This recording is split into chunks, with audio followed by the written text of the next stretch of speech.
오늘 우리에게 주시는 말씀을 보시겠습니다. 하나님 말씀은 요한복음 제2장 12절에서 25절까지 있는 말씀입니다.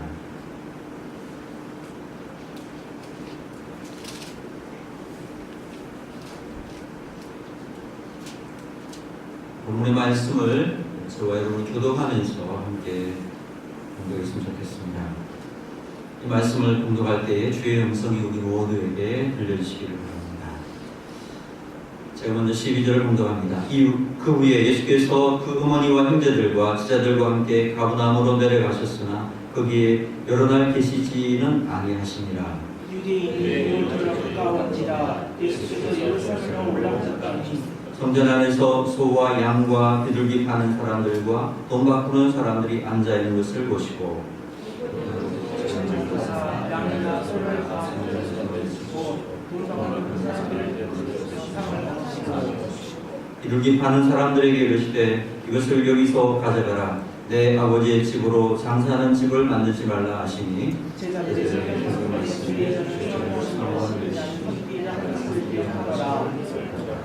이에 유대인들이 대답하여 예수께 말하기를 내가 이런 일을 행하니 무슨 표적을 우리에게 보이겠느냐.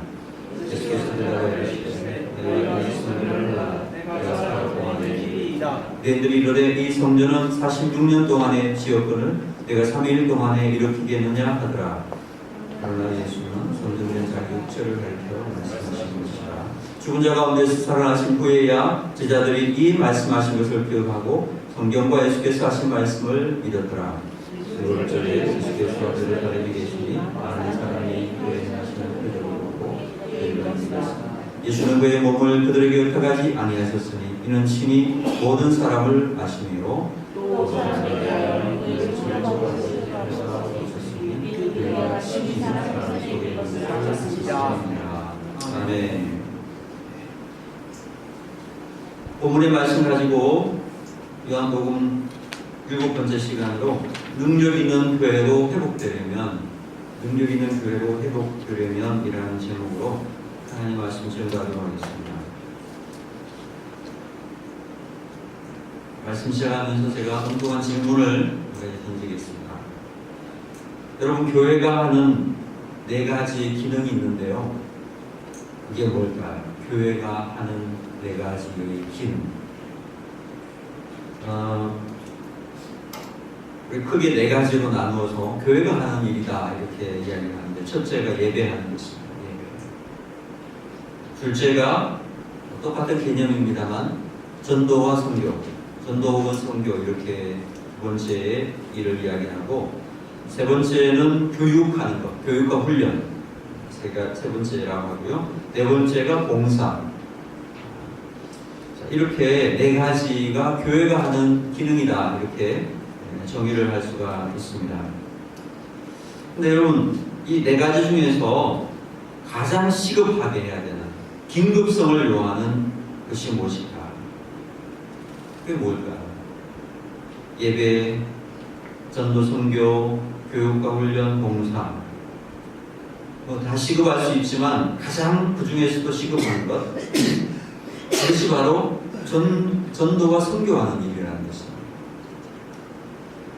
사도행전을 보면은 오순절에 성령 충만함을 받은 초대교회 성도들은요, 제일 먼저 한 일이 예루살렘에서 복음을 증거하고 하나님 말씀을 증거하는 일을 했다라는 겁니다. 그 말씀을 듣고 3,000명씩, 5,000명씩 회개하고 돌아오는 놀라운 역사들이 있었다는 거죠. 그래서 교회가 하는 기능 중에서 전도와 선교하는 이것은 가장 중요하고 시급한 사명이다. 이렇게 우리가 볼 수가 있습니다. 여러분, 사람이 죽었는지 살았는지 우리가 체크하는 아주 보편적인 방법이 있죠. 그 바로 목에다가 이렇게 손을 대보거나 코에다가 이렇게 얼굴을 갖다 대보는 거죠. 그럼 뭐냐면 숨을 쉬고 있느냐, 지금 심장이 뛰어가지고 숨을 쉬고 있느냐, 그래서 맥박을 체크하는 것입니다. 마찬가지로 생명력이라고 하는 것, 교회라고 하는 것이 생명력이 있는가를 알아보기 위해서 체크해야 될 것이 뭐가 있느냐 하면 바로 얼마나 전도와 선교에 힘을 쓰고 있느냐, 이런 부분들을 살펴보는 것입니다. 왜 그런가? 생명은 생명이 있는 사람만 살려낼 수 있기 때문에 그렇습니다. 산자만이 죽은 영혼을 살릴 수 있기 때문에 그렇다는 것입니다. 그리고 이것은 시간이 남으니까 한가한 시간에 해야 되는 문제가 아니라 시급하고 긴급하게 해야 할 일이라는 것입니다. 왜냐하면 생명과 관련된 일이기 때문에 그런 것입니다. 여러분, 물에 빠진 사람이 있습니다. 가장 시급하게 해야 할 일은 뭐냐면 일단 건져내는 것입니다. 오늘 바빠서 내가 내일 와서 구해줄게, 이게 안 된다라는 거죠. 여러분, 우리가 아무리 복잡하고 아무리 차가 밀려도 소방차가 이렇게 사이렌을 키면서 급하게 지금 오면은 우리가 다 모세의 기적처럼 차가 이렇게 좌우로 붙으면서 길이 열려지게 됩니다. 고속도로에 차가 그렇게 밀리더라도요, 구급차가 지나가면 중간에 길을 만들어서 피해주게 됩니다. 왜 그렇습니까? 사이렌 소리가 시끄러워서 그렇습니까? 싸워봐야 욕 얻어먹을 것 같아서 그렇습니까? 아닙니다. 생명이 걸린 일이니까 봐주는 거예요. 생명 앞에서는 다른 문제는 문제가 되지 않는 것입니다. 하나님께서 교회를 세우신 이유는 뭐냐? 영혼을 살리라고, 영혼들에게 생명을 전하라고 세워놓으신 공동체입니다. 노아 시대에 세상에 죄악이 가득 차서 하나님이 물로 세상을 심판하기 전에 하나님은 노아에게 방주를 지으라고 하셨습니다. 노아의 방주의 목적은 뭡니까? 생명을 살리는 방주가 되라는 것입니다. 오늘 이 시대에 하나님께서 교회를 세우는 이유가 뭐냐면 바로 생명을 구원하는 방주가 되라는 것입니다. 그러므로 하나님 앞에서 교회는 이런 영혼에 대한 거룩한 부담감을 가지고 생명 살리는 일에 집중하고 그 일을 시급하게 하려고 하는 노력을 해나갈 때에 하나님께서 그 교회를 귀히 여기시는 줄로 믿으시기를 바랍니다. 1975년에 미국 시카고에 윌로우 크릭이라고 하는 교회가 세워졌습니다. 이름을 이야기하면 여러분들도 아시겠지만 빌 하이베스라고 하는 목사님입니다. 이 목사님이 교회를 세우기 당시에 미국 교회가 뭔가 곰곰하게 생각해 왔다가 미국 교회의 문제가 뭔가, 그리고 내린 결론이 이것이었다고 합니다. 예수 믿은 지 오래된 사람들이 교회에 모여서 날마다 반복적인 예배를 드리기 때문에, 그리고 자기 자신의 문제 해결에만 매달렸기 때문에 교회가 정체되고 있다, 이렇게 진단을 했다라는 거죠.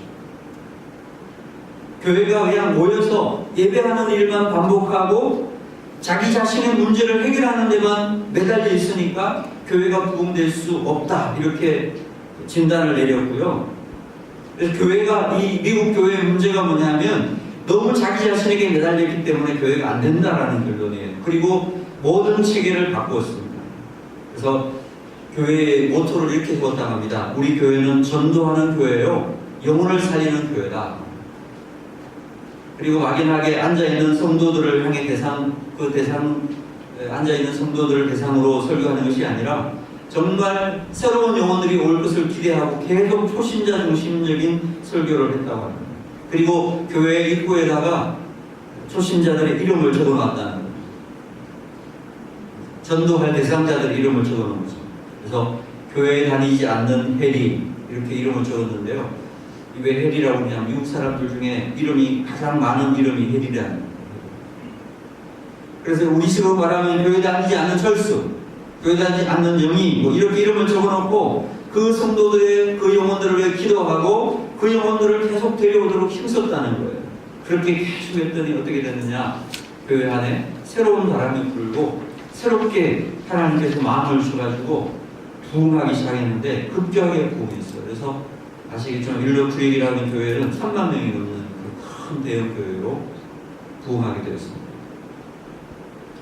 여러분, 교회는 오래 믿은 사람들이 들을 만한 말씀만 들려주는 것이 아니라 날마다 지치고 깨지고 상처 입은 영혼들의 싸매주는 그런 말씀만 들려줄 것이 아니라 죽어가는 영혼을 살리는 생명의 복음이 증거되어야 된다라는 것입니다. 그러므로 교회는 믿는 자들만 모여있는 것이 아니라 죽은 영혼을 위해 기도하고 모든 영향력을 동원해서 그들을 주님께 인도하고 복음 증거하는 일을 위해서 헌신하는 그 일을 해야 된다는 거죠. 그것이 교회의 본질이고 그럴 때 주님께서 그 교회를 귀하게 여기신다라는 것입니다. 자, 우리가 이쯤이면 이 부분들을 우리가 모르는 바는 아닙니다. 근데 이렇게 중요한 복음 증거, 정말 우리가 최우선적으로 해야 될 시급한 과제이기도 하지만 왜 이렇게 복음 증거가 안 되는 것인가? 복음 증거해야 된다는 것을 모르는 사람이 누가 있습니까? 다 알죠. 그런데 복음 증거는 안 되고 못하는 이유가 뭔가? 한마디로 진단하면 이것입니다. 생명을 줄 수 있는 능력이 우리 속에 없기 때문에 그럴 수 있다. 생명을 줄 수 있는 능력이 우리 속에 결핍되어 있기 때문에 그렇다는 것입니다. 소방차가 급하게 화재 현장에 도착했습니다. 물을 뿌리려고 하는데 물이 한 방울도 없어요. 이런 것처럼 낭패가 어디 있습니까? 구급차가 빨리 현장에 도착해가지고 급히 서둘러서 출발을 했습니다. 그래가지고 도착을 했는데 보니까 누구를 싣고 왔느냐, 의사를 싣고 온 게 아니라 그냥 일하는 아줌마 한 분 싣고 왔어요. 얼마나 낭패겠어요.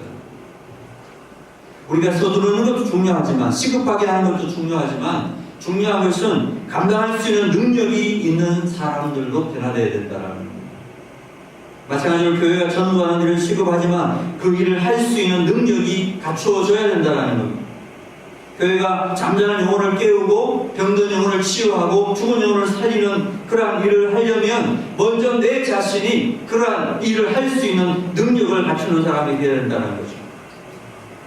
그래야 생명을 살리는 일에 쓰임받게 되고 그래야 세상의 영혼들을, 가짜에 흔들리는 영혼들, 가짜에 넘어가는 그런 영혼들을 구원해낼 수 있다는 것입니다.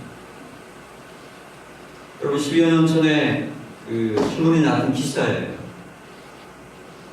한 돌팔이 의사가 신문에 화제가 됐는데요.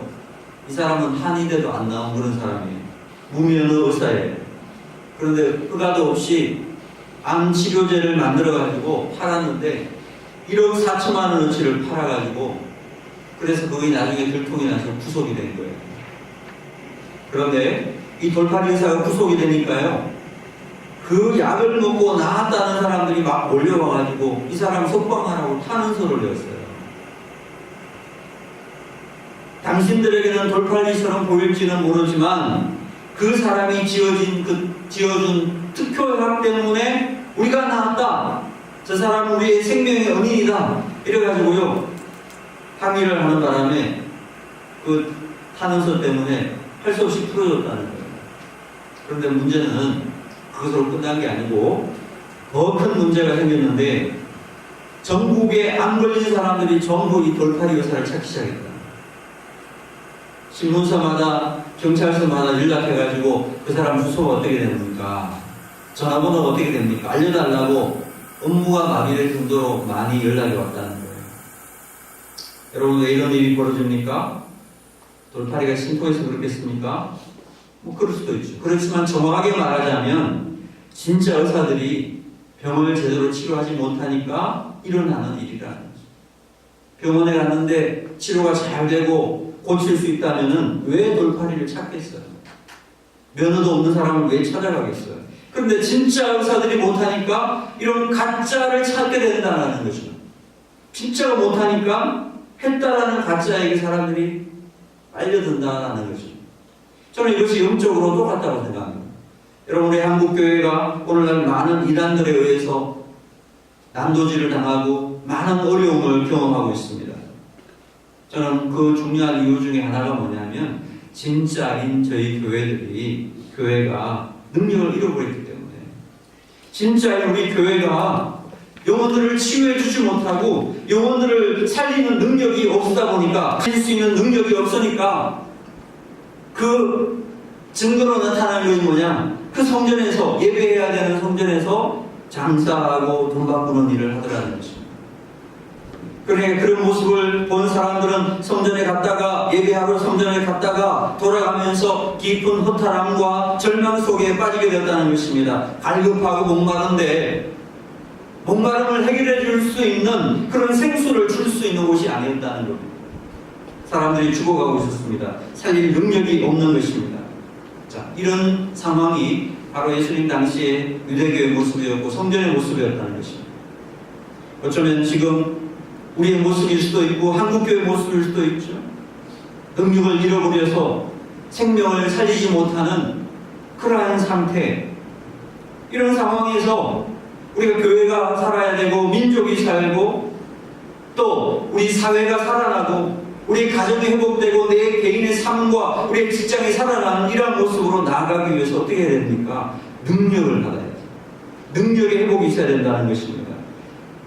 능력 있는 교회, 능력 있는 성도의 모습으로 회복될 때 바로 우리 가운데에 생명을 살리는 역사, 생명수를 부어주는 역사, 하나님께서 함께 하시는 그러한 능력 있는 교회와 성도의 모습으로 서게 될 줄로 믿으시면 아멘 하시기 바랍니다. 저는 본문의 말씀 가지고 어떻게 우리가 능력 있는 모습으로 변화될 것인가, 어떻게 능력 있는 모습으로 회복될 수 있을 것인가, 두 가지 말씀을 함께 좀 살펴보려고 합니다. 첫 번째, 희생하는 그러한 교회가 되고 희생하는 성도가 될 때에 능력은 회복될 수 있다라는 것입니다. 뭘 해야 된다고요? 희생할 때. 자, 여러분, 성전에 왜 소와 양과 비둘기 팔고 사고 팔고 돈 바꾸는 그런 사람들이 거기에 왜 있었습니까? 이 사람들이 처음부터요 이런 악의를 가지고 이런 일을 한 것은 아니었다라는 것입니다. 여러분 아시다시피 이스라엘 사람들은 6월절에 제사를 드립니다.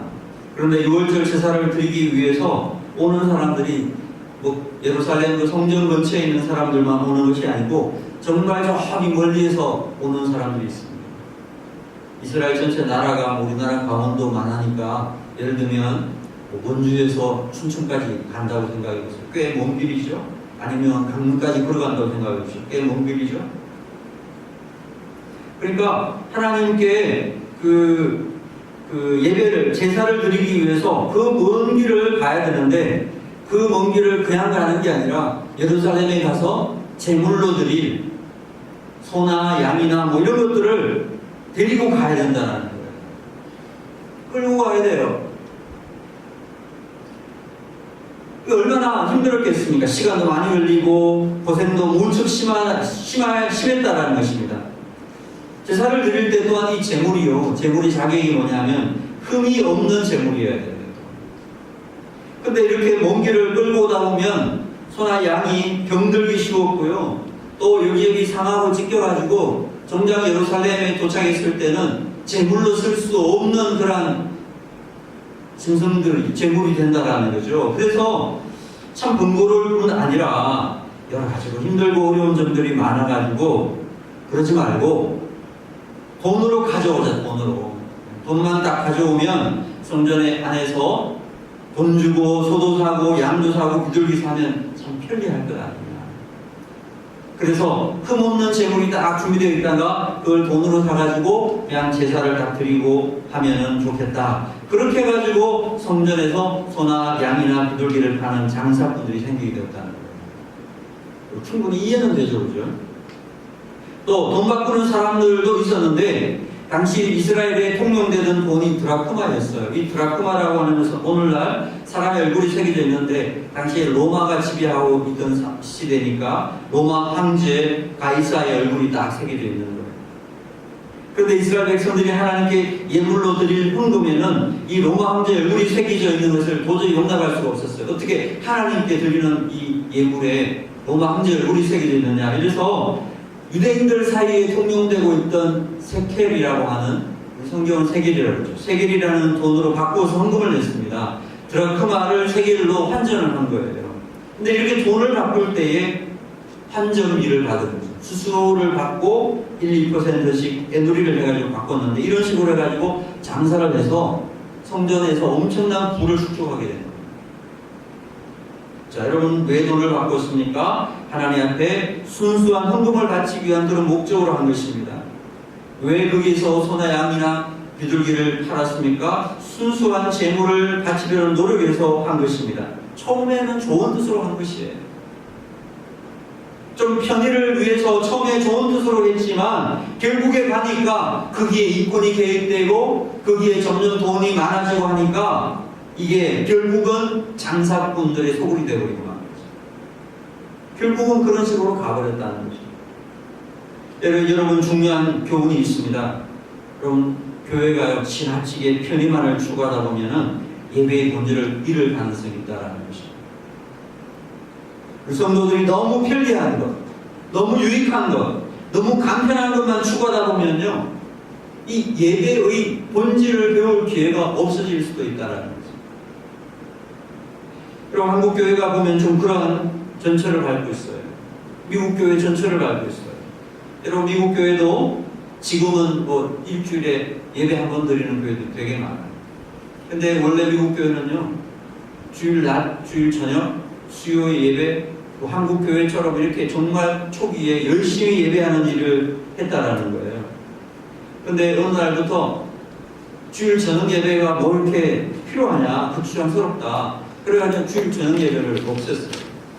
수요일 날도 뭐 이렇게 직장생활하고 바쁜데 하느냐, 이래가지고 없애버렸다는 거예요. 그래서 차라리 그냥 일주일에 딱 한 번 주일 예배만 딱 드리자, 이런 식으로 해서 미국 교회가 결정을 해버렸더니요, 그 일 이후로 서서히 미국 교회가 교인 수가 빠져나가가지고요, 교인들의 3분의 2 이상이 떠나고만 그러한 결과를 낳았다. 한국 교회도 보면 좀 그러한 부분들이 있죠. 물론 교회마다 상황에 따라 좀 다를 수도 있지만, 왜 이런 일들이 일어나게 되는가? 편의주의로 나가면 결국은 다 무너지게 될 수 있다라는 거예요. 그걸 위험한 신호로 우리가 받아들이게 된다는 겁니다.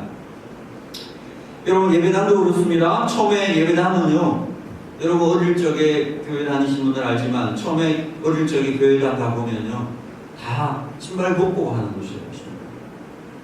마룻바닥에 신발 벗고 딱 방석 하나 들고 가서 무릎 꿇고 그렇게 예배를 드렸어요. 저는 어릴 적에 그렇게 예배를 드렸어요. 그리고 남자 여자를 나누었어요. 중간에 이렇게 막을 쳐서 남자 여자를 나누는 그런 곳이 있었어요. 하나님 앞에 무릎을 꿇고 예배 드려야 된다. 그 예배라는 뜻이 예자가 예의 예자고 배자가 경배할 배자, 절배자예요. 그러니까 예의를 갖춰서 절을 한다 이런 뜻이니까 정말 무릎 꿇고 온몸이 뒤틀리고 다리가 저리지만 예배 끝날 때까지 무릎을 꿇고 그렇게 예배를 드렸어요. 그러다가 어느 날부터 아이고 무릎이 너무 아픈데 좀 편하게 의자를 좀 놓자. 그래서 의자를 놨어요. 의자를 놓고 보니까 처음에 의자는 어떤 의자였냐면 등 뒤가 90도인 의자였어요. 그래서 뒤를 이렇게 몸을 제치지 못하도록 딱 이렇게 정말 차렷 자세로 그렇게 예배를 드릴 수 있는 의자를 놓고 예배를 드렸는데요. 이 의자를 놓다 보니까 이게 좀 불편한 거예요. 그래서 우리 살짝 좀 의자의 각도를 뒤로 눕힙시다. 뒤로 눕혀보니까 의자가 좀 푹신했으면 좋겠어. 그래서 방선도 좀 깔고 뒤로 제꼈는데 다리가 좀 그렇잖아요. 그래서 다리 바지도 올리고 그러다 보니까 지금 어떻게 됐어요? 뒤로 누워있어요. 예배실 의자가 우리 교회는 아니지만 일반 교회 장의자 보면 딱 뒤로 누워서 다리 올리는 그런 자세가 됐어요. 그렇게 푹신한데 다리 올리고 있으니까 얼마나 잠이 잘 오겠습니까? 예배 시간에 조는 사람 되게 많아요. 여러분 다른 종교를 한번 보시기 바랍니다. 그들은요 절대로 예배실에 의자를 놓지 않습니다. 아마 영원히 놓지 않을 것 같습니다. 유럽의 많은 사람들이 이슬람교로 개종을 하고 있습니다. 왜 이슬람교로 개종하느냐 물어보니까요, 이슬람교 예배에 갔다 오고 나면은 예배드린 맛이 난다는 거예요. 좀 의식에 따라서 앉았다 일어섰다 이렇게 해야 되고요. 기도를 할 때 보면 이마를 땅에 대고 엉덩이를 하늘을 높이 들고 완전히 절하는 자세를 취하다 보니까 뭔가 갔다 오고 나면은 절대자 앞에 예배한 기분이 좀 느껴진다라고 해요. 그럼 만날 그냥 앉아서 의자에 다리 꼬고 예배 드리다가 거기 가서 무슨 절대자 앞에 절을 하고 이마를 땅에 대보니까 뭔가 예배하는 그런 기분이 느껴진다는 거죠. 그래서 그게 좋다는 거예요. 여러분 불교에 가보십시오. 불교 대웅전에 의자는 누구시 있을까요? 저는 본 적이 없는 것 같습니다. 놓을 줄 몰라서 안 놓는 게 아니라 놓지 않은 겁니다. 인간의 편의주의를 다 빼고 경배하는 정신을 심어주기 위해서요. 그 신전 앞에서는 절대로 의자를 놓지 않는 거예요. 우리가 이 인간의 편의주의를 자꾸 추구하다 보면은 우리 자신도 모르게 하나님 앞에 예배하는 예배의 본질을 잃어먹는 것입니다. 여러분, 예배라는 건 뭐예요? 예배라는 것 자체가 희생의 의미가 있는 거예요. 희생의 의미가 들어있어요. 그래서 많은 것을 희생하면서 예배할수록 그 예배는 은혜가 있어요. 여러분, 만약에 이 예배를 위해서 1시간 동안 기도하고 이 예배에 임해 보십시오. 1시간 희생하는 그 시간을 통해서 하나님께서 예배에 얼마나 많은 은혜를 주시겠어요. 이 예배를 위해서 희생을 할 만큼, 희생을 하는 만큼 그 예배는 더욱 넘치는 은혜가 있게 되는 겁니다. 왜냐하면 예배의 요소 자체가 희생이기 때문에. 중국 극동반설 들어보니까 중국 지하교회에 대한 이야기가 나왔어요. 그들은요, 한번 예배하기 위해 가지고 차를 타고 12시간, 14시간 걸려서 예배 장소로 찾아온다고. 어떤 사람은 사흘을 걸려서 오는 사람도 있다고 합니다. 그렇게 와가지고 말씀을 듣고 예배를 드리고 갑니다. 얼마나 간절하겠어요. 얼마나 뜨겁겠어요. 예배드리는 지하교회가 예배드리는 장소가 뭐 좋은 곳은 하나도 없습니다. 그냥 그러한 불편한 그런 가정집이고, 그런데 인기처 하나 낼 수가 없어요. 아멘 소리도 못해요. 찬송도 못 불러요. 그냥 속으로 불러요. 워낙 탄압이 심하니까. 그런데 그런 소리 하나 없는 곳이지만 말씀에 집중하고 은혜를 사모하다 보니까 예배 때마다 눈물바다를 이루게 된다는, 하나님의 영광이 예배 때마다 임하는 경험들을 한다고 합니다. 한국교회 목사님들이 갔다가 설교를 마치고 돌아가려고 하면은 정말 간절하게 요청을 하는데요. 목사님, 제발 설교 좀 더 해주십시오. 이제 설교 들으면 언제 다시 들을지야 될지 모르니까 목사님, 제발 하나님 말씀 좀 더 들려주고 가십시오. 그래가지고 어떤 데는 거의 밤을 새워서 설교할 때도 있더라. 그리고 동트기 전에 탁 돌아갑니다. 기쁨과 감격이 충만해가지고 주님의 영광이 탁 찬 그런 모습으로 돌아가는. 어떻게 그럴 수 있는가? 저는 한 가지인가 것이라고. 바로 그것이 희생입니다. 그들이 정말 예배에 대한 갈급함과 그 예배를 위해서 무엇도 희생할 수 있는 각오가 되어 있으니까 그 예배 속에 하나님의 능력과 은혜가 임하게 되더라고요. 사랑하는 여러분, 환경과 여건에 편승해서 인간의 편의주의를 얻어가는 그런 모습들이 우리 신앙 속에 있으면요, 그것이 좋은 의도였든 나쁜 의도든 간에 그것은 점점 우리로 하여금 이 희생의 정신, 우리로 하여금 능력을 잃어버리게 만드는 좋은 요소가 될 수 있다는 거예요. 그러므로 항상 희생하는 것을 기뻐하고, 좀 불편하더라도, 좀 부족하다 하더라도 하나님 앞에 희생하고 충성하는 모습으로 서 있을 때 그것이 우리의 삶을 능력 있고 경건하게 만드는 힘이 있다는 사실을 믿으시기 주의 이름으로 축복합니다. 그래서 여러분, 교회 오면 좀 불편하시기 바랍니다. 불편하고 희생하는 걸 기쁨으로 여기시고, 그것이 바로 우리의 믿음들을 강하게 만들어주고 하나님 앞에 아름다운 모습으로 능력 있는 모습으로 설 수 있게 되는 것입니다. 두 번째, 교회가 어떻게 해야 능력을 회복할 것인가? 저는 무엇보다도 교회는 역시 기도하는 공동체라고 부친합니다. 오늘 본문과 같은 내용이 다른 복음서에 기록이 되어 있는데요. 마태복음 21장 13절 이하에 기록이 되어 있어요. 이렇게 기록되어 있습니다. 저에게 이르시되 기록된 바 내 집은 기도하는 집이라 일컬음을 받으리라 하였거늘 너희는 강도의 구려를 만드는도다 하시니라. 예수님 말씀이에요. 다 쫓아내시고 그리고 말씀하셨어요. 내 집은 만민이 기도하는 집이라. 여러분, 교회는 어떤 곳입니까? 교회의 별명은 기도하는 집입니다.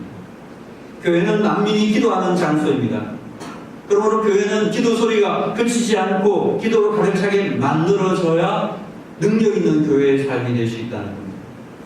교회가 교회다워지고 교회가 가치가 빛나게 되는 길은 바로 기도로 교회를 채우면 된다는 것입니다.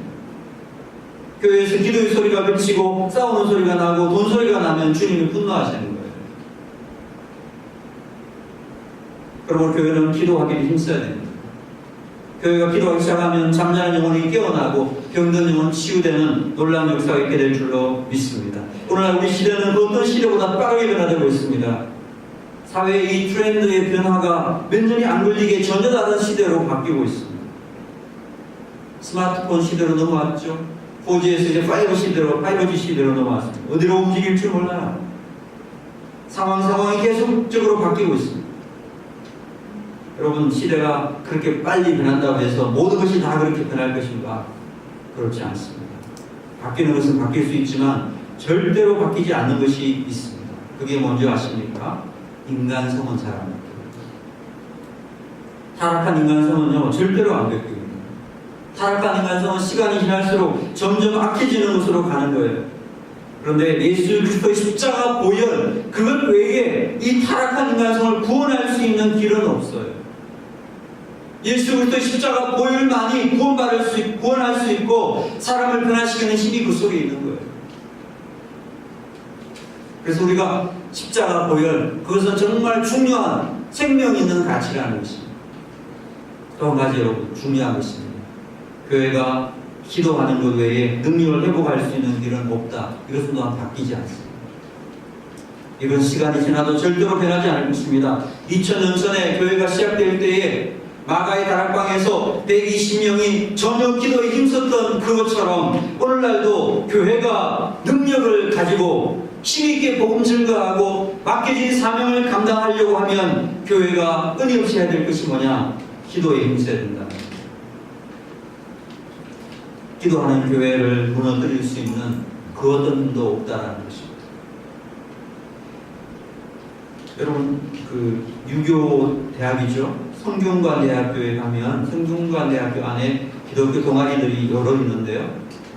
그 중에 뭐 IWF도 있고 CCC도 있고 이렇게 있는데 그 여러 동아리들 중에서 가장 독특하고 가장 영적으로 강력한 성균관대 안에 있는 기독교 동아리 이름이 겟세마네 동아리다. 겟세마네 동아리. 많은 목회자들이 그 동아리를 통해서 배출되었다고. 근데 그 동아리의 특징이 딱 하나 있다고 합니다. 그 동아리가 그렇게 강력할 수 있었던 이유 하나가 있어요. 정말 기도를 많이 하는 동아리입니다. 제자 훈련도 하고 성경 공부를 하고 그러지만은 아무리 그런 많은 동아리들이 있지만은 겟세마네 동아리처럼 강력할 수가 없대요. 강력한 이유 한 가지예요. 그 동아리는 기도합니다. 여러분, 기도하는 이만큼 강력한 사람이 없습니다. 기도에 깨어있는 사람만큼 이 시대에 하나님이 쓰시기에 좋은 사람이 없어요. 여러분, 기도의 힘만큼 강력한 것이 없습니다. 교회가 강해지고 성도로서 개인의 삶이 능력 있는 삶으로 변화되기 위해서 우리가 해야 될 게 뭐냐? 겟세마네 동아리처럼 기도하는 일 외에 다른 일이 없다라는 겁니다. 기도 소리가 끊이지 않고 기도의 불길이 계속 타오르도록 기도에 힘쓰는 삶. 이것이 정말 중요하다는 것입니다. 우리 충성교회가 생명력 있는 충만한 그런 모습으로 세워지고 회복되어지게 되기를 주님으로 축복합니다. 그리고 여러분의 삶의 가정에도 놀라운 하나님의 능력이 임해서 생명력 충만한 그런 가정들로 세워질 수 있게 되기를 바랍니다. 어떻게 가능합니까? 인간의 편의주의를 좀 배격하고 조금 불편하더라도 희생적인 모습으로 나아가려고 하는 본질을 추구할 수 있는 모습으로 가야 된다. 본질을 잃어버린 예루살렘 성전을 정결하게 하셨어요. 그리고 기도하는 집이라고 말씀하셨습니다. 우리 예배도 모임도 신도 희생이 있어야 능력 있는 모습으로 변화될 수 있습니다. 또한 여러분, 기도하는 일이 힘써야 합니다. 기도할 때 능력을 부어주시는 것이 주님의 방법입니다. 교회는 기도하는 집이요, 그 속에 기도하는 성도가 있을 때 그게는 능력의 교회가 될 수 있다는 겁니다. 우리 이 땅 살아가면서 능력 있는 교회로 변화되기 위해서 희생하고 기도하는 그런 성도들로 설 수 있게 되기를 주 예수의 이름으로 축원합니다. 기도하겠습니다.